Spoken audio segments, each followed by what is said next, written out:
we have Mr. Jayasimha Nugehali from Global Food Partners talking on the topic Implementing Animal Welfare Policies in Your Supply Chain. Jayasimha is the co-founder and chief operating officer of Global Food Partners and a former fellow at ALPP, Harvard Law School. Jayasimha has previously served as Managing Director of Humane Society International and India and was involved in the expansion of the organization in Asia. He is also the founding director of the Animal Law Center at Nalsar School University of Law, Hyderabad, and a member of the Animal Welfare Board of India, also known as AWBI.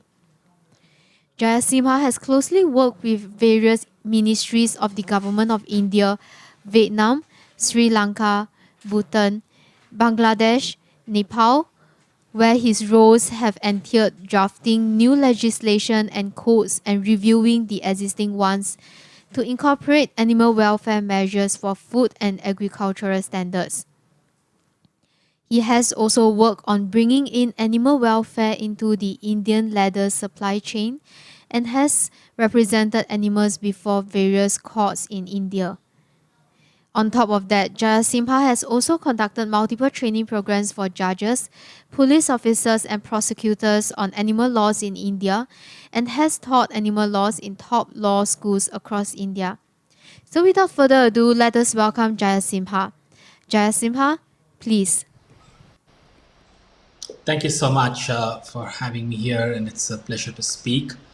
I'm Jay Simam, and I'm the co-founder and the chief operating officer for Global Food Partners. Global Food Partners is a Singapore-based multinational consulting company. We focus on helping food businesses incorporate animal welfare in their supply chain.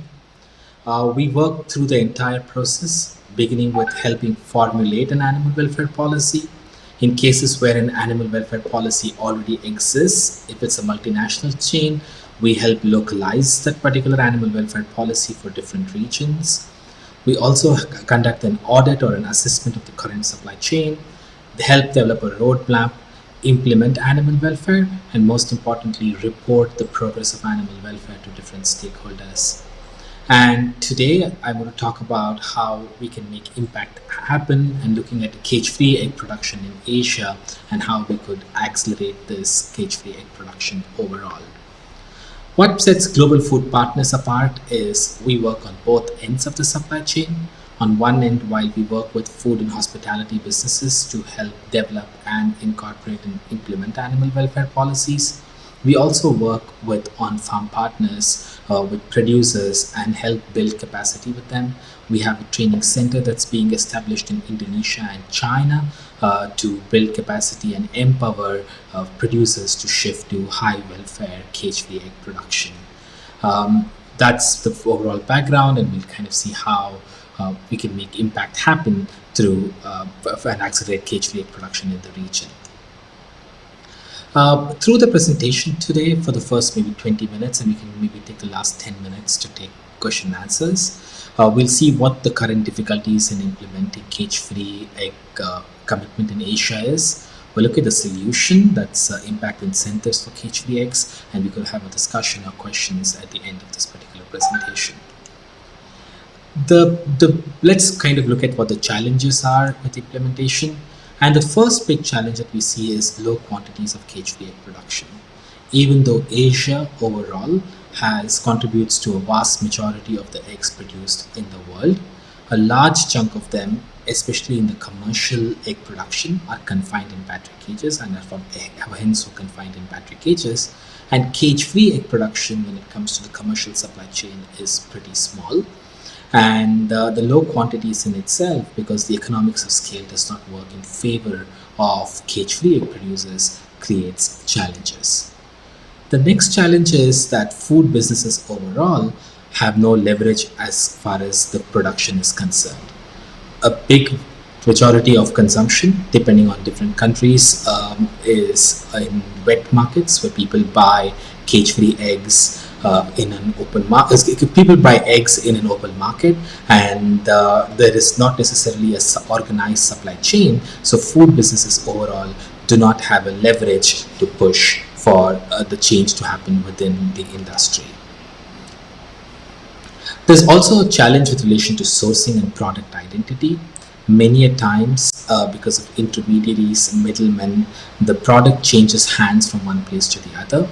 There are no legislations that require product traceability. A lot of times, even places where legislations do exist, there is very little state capacity to actually implement these legislation, and they can start creating a problem when it comes to having sourcing as well as product identity to be sure that an egg that is coming into your supply chain is actually a cage-free or high welfare supply chain.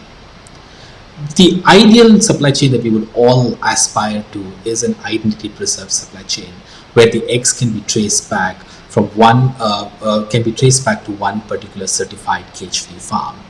And with a huge focus on farm to fork, there are certain restaurants and certain food chains who are implementing farm to fork, but obviously it comes with a huge expense.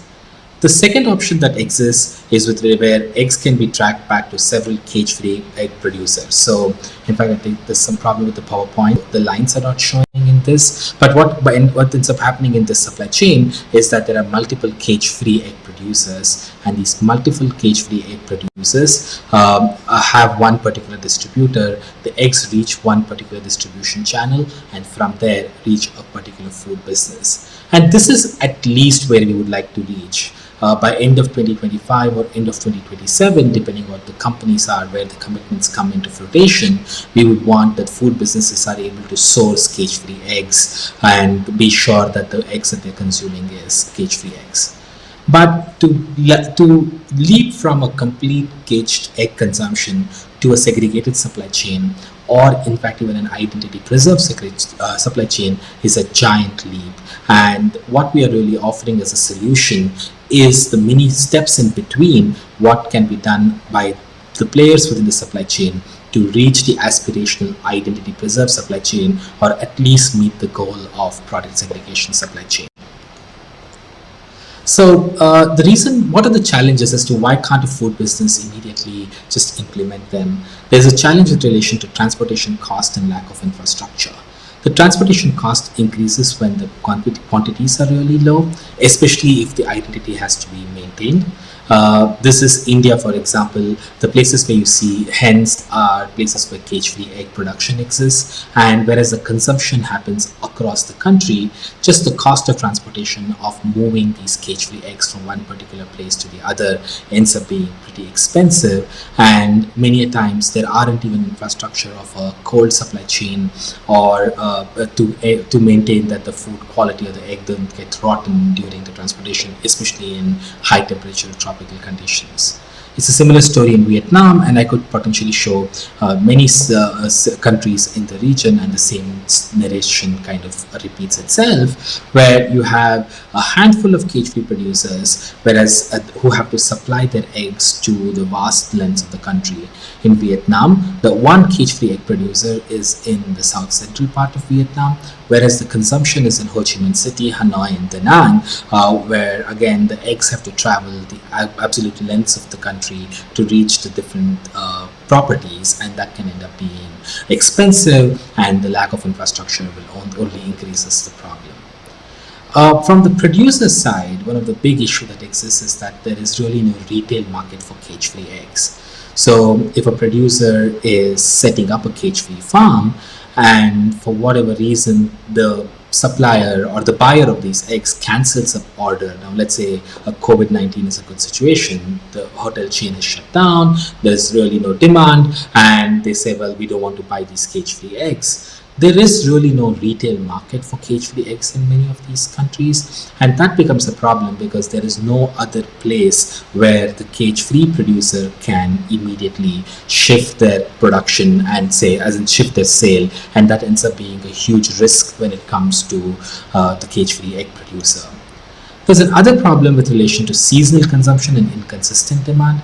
A lot of countries which are driven by tourism, there are certain months of the year where there is a huge tourist footfall, and with the huge tourist footfall, there is an increase or a spike in consumption. But when there are tourists off season, there isn't a lot of cage-free egg consumption at all.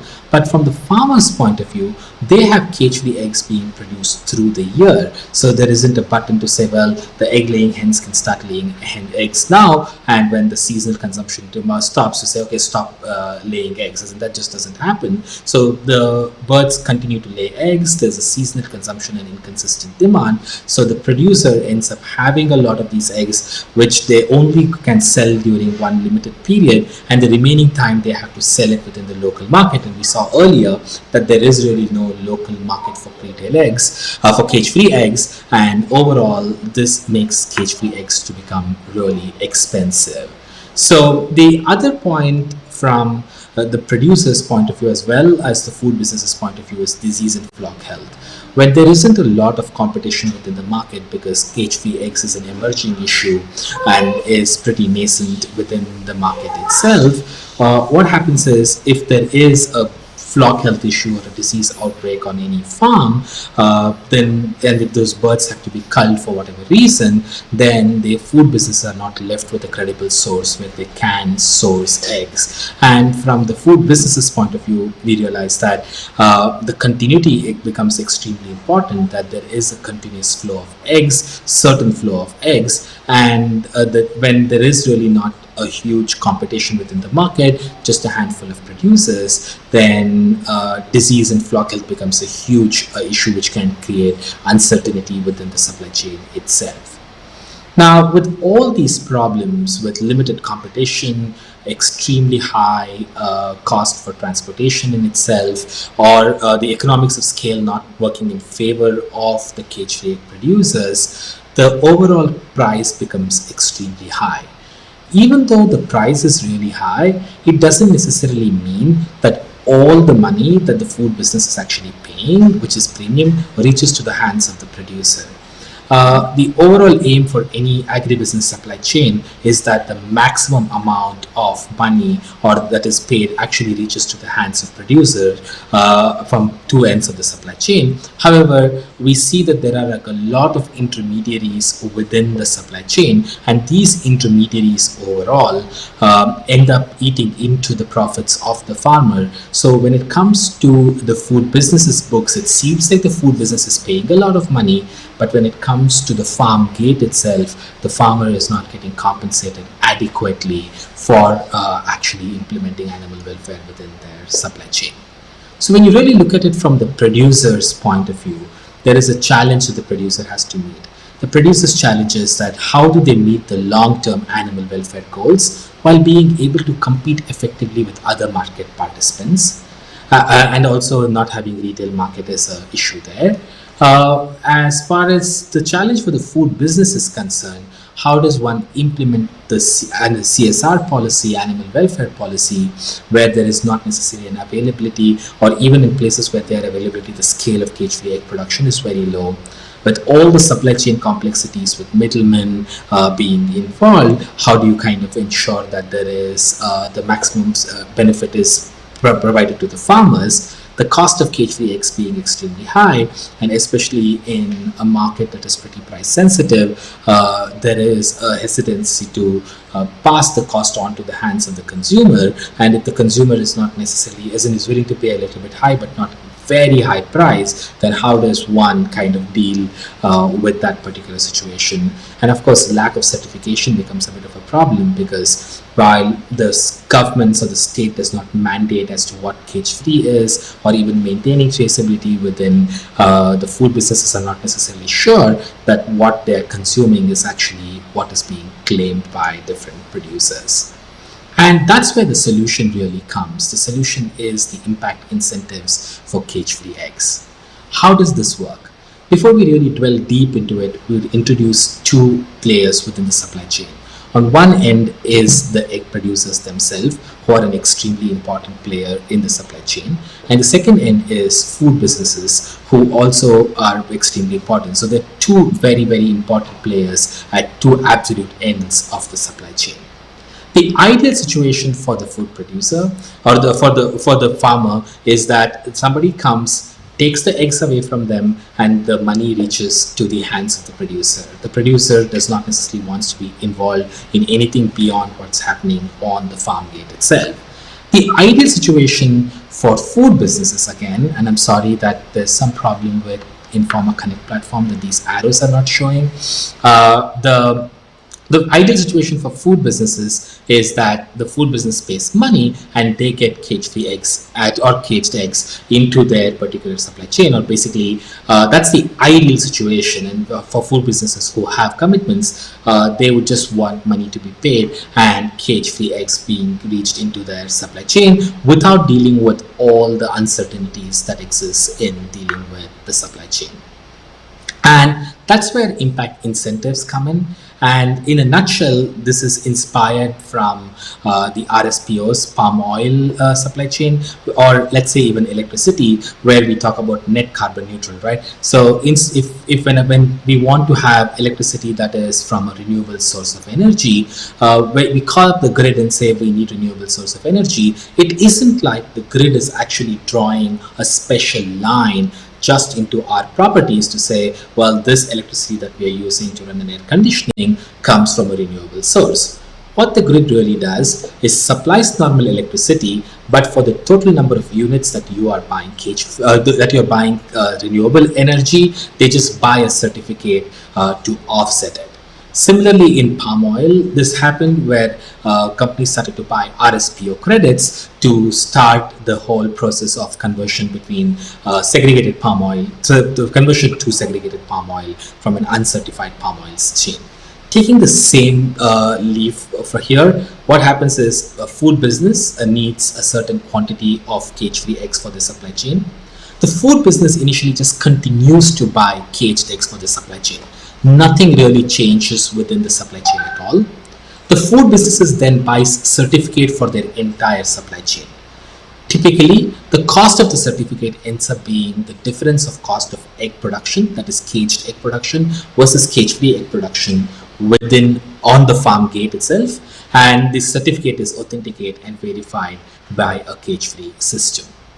When you look at it from a producer side, what happens is the producer has a cage-free farm and they have cage-free eggs to sell, and they don't necessarily have local market, because in the local market the producer is unable to sell cage-free eggs at a higher price than caged eggs, because it does cost more to raise hens in a cage-free environment. The producer may also have low supply and they could be in a remote area. And in that particular remote area where the producer exists, they might not be aware of cage-free production overall. So what ends up happening is that the producer just sells the cage-free eggs as caged eggs in the local market, and the local market will just pay them the normal price. There is no higher price. And what the producer then does is that the producer then recoups the loss for selling cage-free eggs as conventional eggs through the book and claim system, as it is conventionally called, or what we are calling it as an impact incentive system, as food businesses purchasing each certificate for the difference between caged eggs and cage-free egg prices. If you look at this, and I'm sorry for this, and I'm happy to email the slides because the arrows haven't come in the PowerPoint.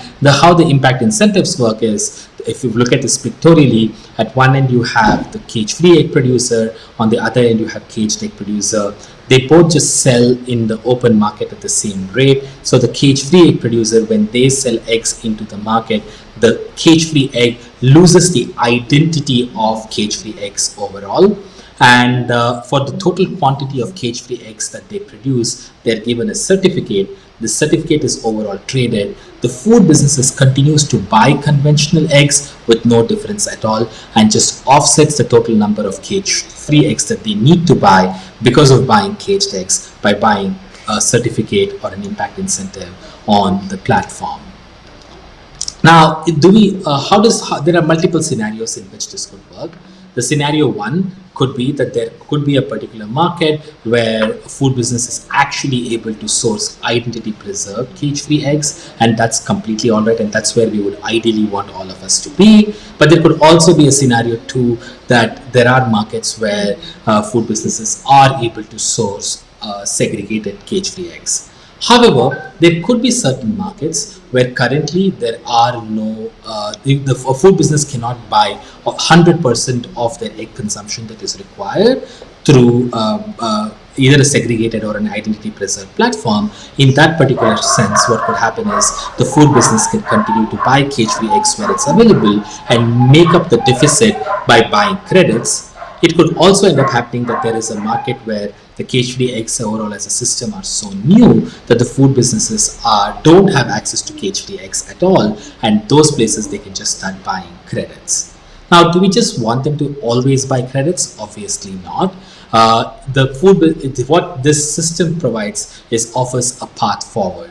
In certain markets, one could start off by just buying credits, but multiple food businesses and multiple producers within the market, obviously the total overall production of cage-free eggs can increase. With total overall cage-free eggs production increasing, creating a competition within the market, the food businesses over a period of time can transition from buying credits to a segregated eggs. And most importantly, there is also going to be a confidence that there are a lot more producers. These producers have been producing cage-free eggs. The food businesses have dealt with them because they've been buying credits from this particular producer.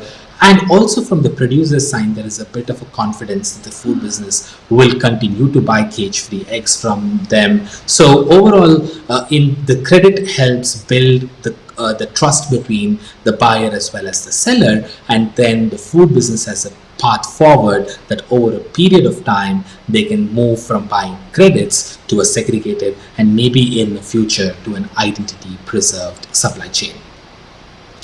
And this is not and what's really exciting is that Global Food Partners was in conversation with multiple commodities, and we realized that the problems that I said is not unique just to egg supply chain.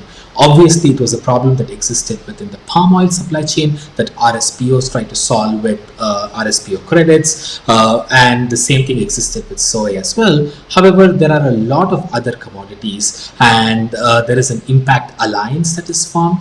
An impact alliance is an alliance of multiple sustainability standard owners, and we all of us have come together to provide one single platform, so companies can come onto this one single platform and buy credits for multiple aspects. And the alliance consists of textile exchange, so it could be if you're looking to buy sustainable cotton or any sort of fiber, then textile exchange. The leather impact accelerator for sustainable leather, Proterra for soy and sugar, the Global Roundtable on Sustainable Beef, and Global Food Partners for eggs. And it is supported by ACT, which is one of the world's leading commodity trading company, and the overall software is provided by Chainpoint. With Impact Alliance, what happens is there is a common logo that can be put saying that these are impact incentives that you're buying. There's a story narration that can be done, and it also kind of helps report easily because you're not just looking at cage-free eggs, but you're also looking at everything. But again, it isn't like you have to sign up for all the commodities. Every food business has the choice to pick up one particular commodity. But what we really do believe is with more companies coming together, with more producers coming together, we can actually make impact happen. And that's the Impact Alliance overall. With this, I come to end of my presentation. I'm happy to take any questions that you might have. Thank you.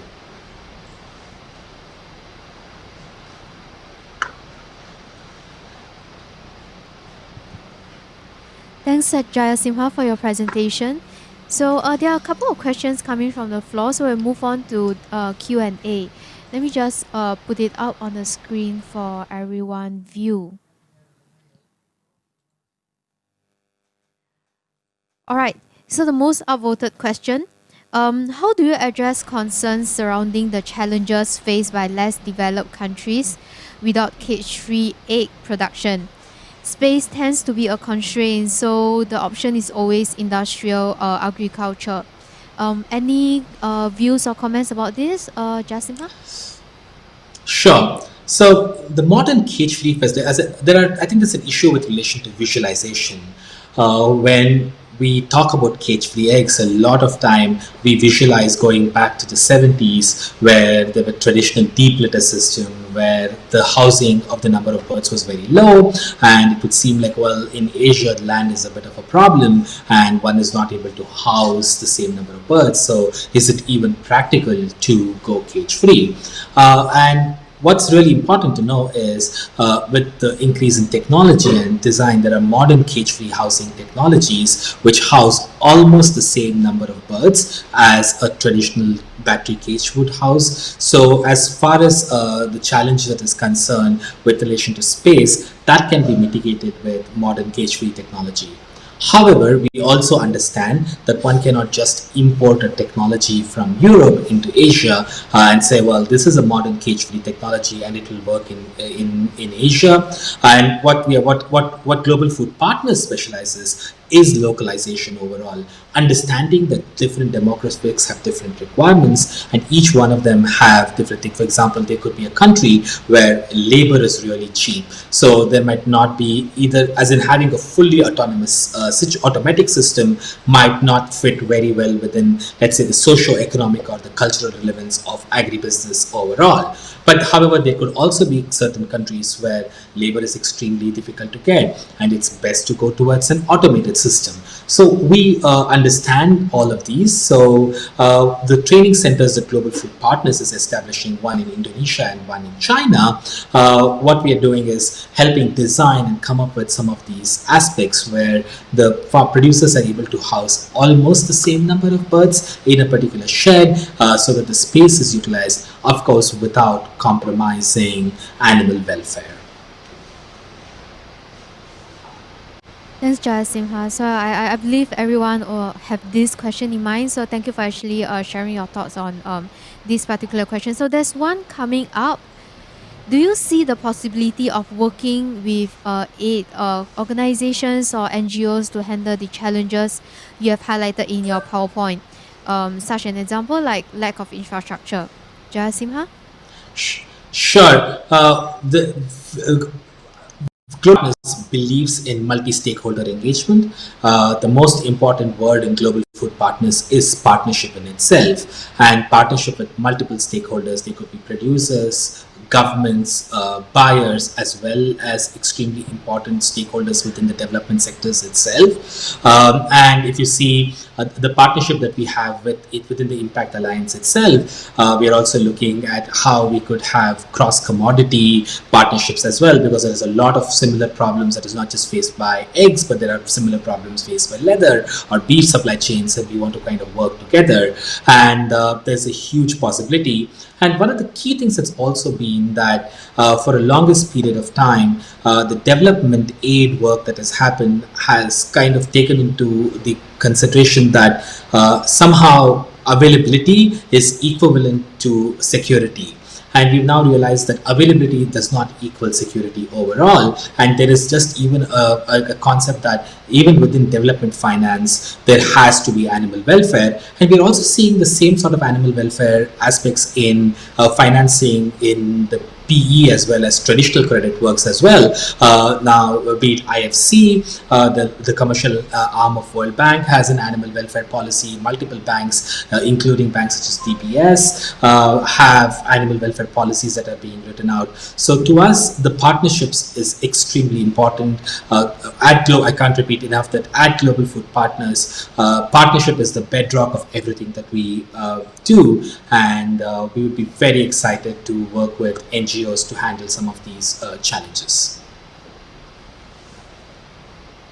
Thanks, Jayasimha. So one last question from the floor.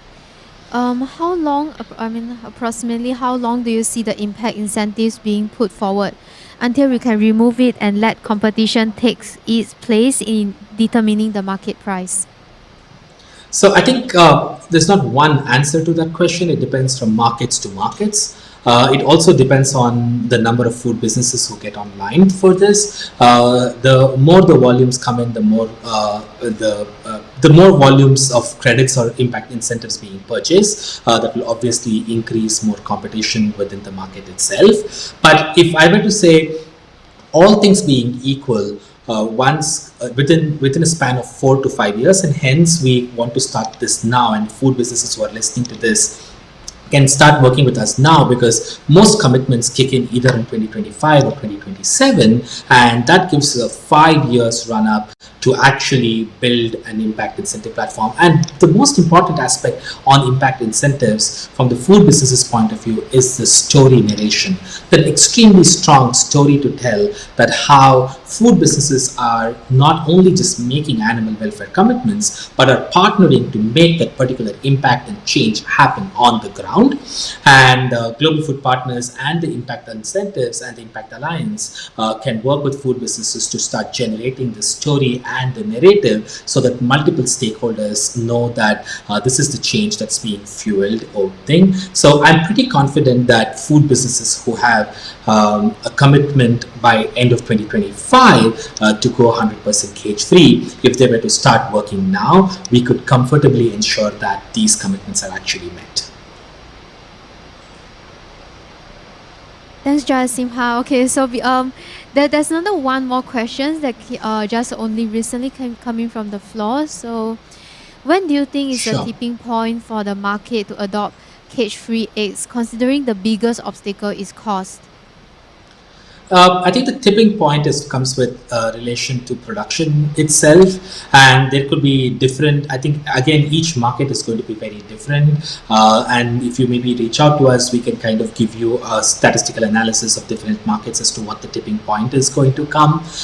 We definitely do believe that with increased production, the increased production is going to be fueled by an increased demand for these products overall, and not just increased demand, but an increased sustained demand for these products. But one thing that we can be sure, just looking at all the commitments that have been made in the past years and new commitments coming in, and if when companies fulfill these commitments by 2020, there is definitely we're going to reach the tipping point pretty soon. But again, depends on markets. For example, in countries such as Singapore or maybe Japan, a little highly urbanized markets where the food businesses control a larger chunk of the supply chain, I guess the tipping point is going to come a little bit sooner. However, maybe in economies where a cold chain, as in the cold chain doesn't exist, you only have wet markets, maybe the tipping point is going to take a little bit longer. But we're seeing a huge amount of change. As we speak,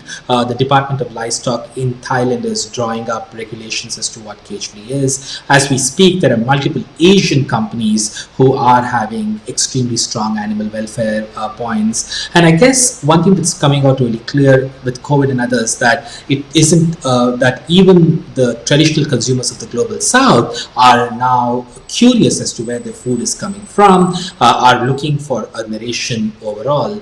And I guess Asia overall, and I think the reason why for Global Food Partners Asia is such a big focus is that we believe that Asia is at the cusp of change, and food business can definitely ride this wave of sustainable food sourcing, especially which is being driven with animal welfare. And an auxiliary point to that is, for the longest period of time, we've thought that animal welfare somehow sits outside the traditional sustainability narrative, whereas what we believe is that animal welfare actually sits in center of it, be it with relation to just having better housing standards, better management practices. And we've seen that a lot of the pandemic risk that arises from poor management practices of animals who are housed. So for us, animal welfare is not something that sits out, but rather sits within, and a good managed farm where animal welfare is taken place not only has benefits for the animals, but of course has a huge amount of benefits for the environment, the people who work there, people who surround and live around these farms, and most importantly to the consumer itself, and to the food, for the food business to narrate the story to different stakeholders.